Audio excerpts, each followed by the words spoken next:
So when I worked at Rikidus, sort of the magic price for CDs was like $10 and under. You know, the unsigned. You know, are there best practices for pricing that you would recommend from a package standpoint? Sure. Yeah. I think that you can charge premium on this stuff if people are buying it directly from you. So I think $10 is pretty standard for a CD. That said, at shows I've seen $20 CDs, and I've seen fans come up and basically hand you $50 and say, keep it.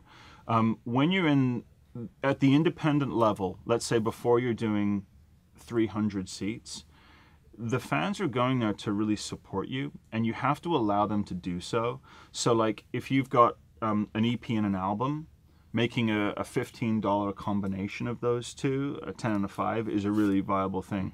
You also have to ask yourself, at a certain level, are you trying to make money out of it, or are you trying to get heard? That's it. You don't want to create a barrier to entry. When you're doing vinyl, though, I would set the minimum price at 20, and I would go up as high as 30. And people are used to paying, you know, for a brand new double vinyl, you'll pay $35. I paid $60 the other day for some vinyl because I really wanted it. And you're paying for the artwork, you're paying for the process. I mean, vinyl is a very manual thing.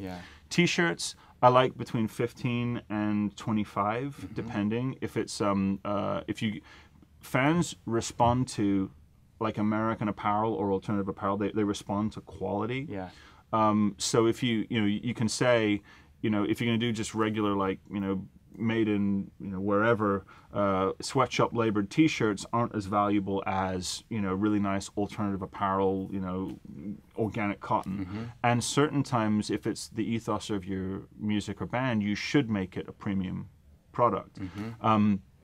Merchandising is a big piece of the pie. You know, I was reading in the what was Wilco's previous band? Did AM? Uncle Tupelo. Yeah, Uncle Tupelo. Thanks. If you read on the back there of their vinyl, it talks about how they survived on T-shirt sales for many years. You know, I know that people are making cassettes. I mean, it literally does go down to that level. You got to ask yourself, again, what type of fan, if you're the type of artist that was like making a limited edition cassette, it's not a cheap item, but that could be a couple hundred of those. It's not a bad thing to sell. But you will get stranded with a bunch of stuff if you don't plan this well. That's right. If you're about to go out on a week's run of touring, you don't want to bring 400 records if you're playing to 30, 40 people a night. You want to bring, you know, enough, but you don't want to run out, because having them FedEx to you just crushes your margin. And I would recommend getting plastic crates that you can buy. They're pretty inexpensive, and keep your merch pristine and in there, because there's nothing worse than at the end of it you've got, like, you know, it got jammed in there between the keyboard hard shell case and the guitar case, and it's all smashed up with bent, drummers break everything. And so view it as, this is going to get us gas to the next show. This is going to get us, you know, to that next level. So yeah, that's what I would say is you don't want to, and you don't want to underprice it.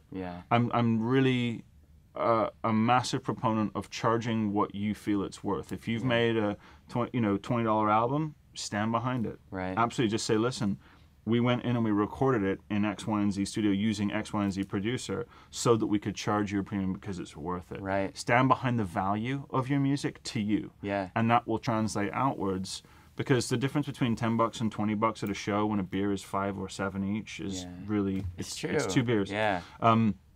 And I think also, one of the things that we used to do a lot, I recognized that I would be playing mostly for college kids who were out to get laid and drink and party more than they were out to kind of see and support music. So when someone comes up to you and is like, oh, I'd love a CD, and you're like, they're $20. And he or she is like, oh, yeah, that's a lot of money. You kind of go, tell you what, take it for whatever you can give me. That creates, sets off a pattern in someone's head that goes, oh, wow.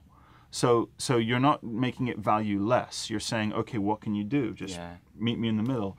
And what you'll find is they'll find you later on and throw another few bucks in. So, and then again, just say, listen, pay me whatever you want, but please send my email list, because I'd love to know what you thought, or like send you something. So it's the point of sale is also a point of connection, and that's really that's more important a lot of times than making the $8 that night on the record, or the $6, whatever it is.